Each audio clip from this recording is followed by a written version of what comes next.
ಯಾರು ಇನ್ನೂ ಕೇಳಿಲ್ಲಪ್ಪ, ಈಗ ಕೇಳಿದ್ಮೇಲೆ ಗೊತ್ತಾಗ್ತದೆ. ಇದುವರೆಗೆ ಏನು ಕೇಳಿಲ್ಲ. ವಾಪಸ್ ಬರೋ ಬಗ್ಗೆ ಚರ್ಚೆ ಆಗುತ್ತಾ? ಚರ್ಚೆ ಭಾಳ ಹಾಗೆ ಹೋಗಿದ್ಯಲ್ರಿ, ಆಗಲೇ ಬಲ್ ದೂರ ಬಂದೇ ಬಿಟ್ಟವ್ರಲ್ರಿ.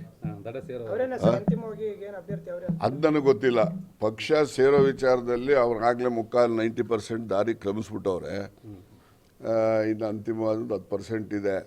ಟಿಕೆಟ್ ವಿಚಾರದಲ್ಲಿ ನಂದೇನು ಸೇ ಇಲ್ಲ. ಯಾಕೆಂದರೆ ಫೈನಲ್ ಮಾಡ್ತಕ್ಕಂಥವರು ನಮ್ಮ ರಾಜ್ಯ ಅಧ್ಯಕ್ಷರು, ಮುಖ್ಯಮಂತ್ರಿಗಳು, ಕೇಂದ್ರದಲ್ಲಿರ್ತಕ್ಕಂಥ ಹೈಕಮಾಂಡ್ನವರು ತೀರ್ಮಾನ ಮಾಡೋದು. ಯಾವತ್ತು ಸೇರ್ತಾರೆ? ಸೇರ್ಪಡೆ ಯಾವಾಗ? ಸೇರ್ಪಡೆ ಅದು ಯಾವ ಕ್ಷಣದಲ್ಲಿ ಬೇಕಾದ್ರೂ, ಆ ದಿವಸದಲ್ಲ, ಯಾವ ಕ್ಷಣದಲ್ಲಿ ಬೇಕಾದ್ರೂ ಆಗ್ಬೋದು. ಅವ್ರಿಗೇನು ಗೊತ್ತಿಲ್ವಾ? ಕೇಳಿಲ್ಲ, ಕೇಳಿದಾಗ ಹೇಳ್ತೀನಿ. ಸರ್, ಈಗ ಮೊನ್ನೆ ಒಂದು ಇಶ್ಯೂ ಆಯಿತು, ತಮ್ಮ ರಾಮನ್ ಬಗ್ಗೆ ಕೊಟ್ಟಿರುವಂಥ ಹೇಳಿಕೆ.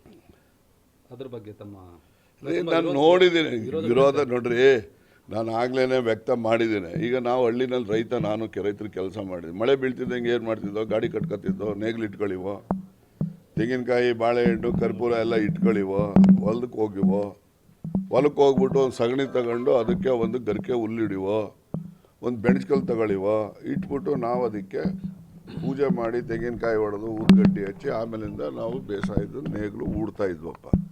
ನಮ್ಮ ನಂಬಿಕೆ ಅದರಲ್ಲೇ. ಎಲ್ಲರೂ ಬೇಕಾದ್ರೆ ಏನಪ್ಪ ಇವರು ಸಗಣಿ ಪೂಜೆ ಮಾಡ್ತಾರೆ ಅಂತ ಅಂದ್ಬಿಟ್ರೆ, ನಮ್ಮ ನಂಬಿಕೆ ಏನಿದೆಯೋ ಆ ಥರ. ಗೊತ್ತಾಯ್ತಾ? ಅವತ್ತು ಬಾಬ್ರಿ ಮಸೀದ್ ಡಿಮಾಲಿಷನ್ ಆದಮೇಲೆ ನಾನು ಅಯೋಧ್ಯೆಗೆ ಭೇಟಿ ಕೊಟ್ಟಾಗ ನಾನು ವೈಯಕ್ತಿಕವಾಗಿ ಅಲ್ಲಿ ನೋಡಿದಂಥ ಚಿತ್ರಣ ಅಷ್ಟೇ. ಅದು ಈ ಬೊಂಬೆನ ದೇವರು ಅಂತ ನಾವು ನಂಬಿದ್ರೆ ಏನು ತಪ್ಪೇನಾಗ್ತದೆ?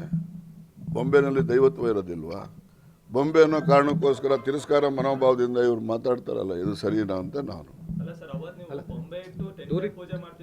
ಹೌದ್ರಿ, ಅವತ್ತಿದ್ದದ್ದು ಇರ್ಲಿಲ್ಲ ಅದು ಅಂತ ಹೇಳಿ ಇವರು.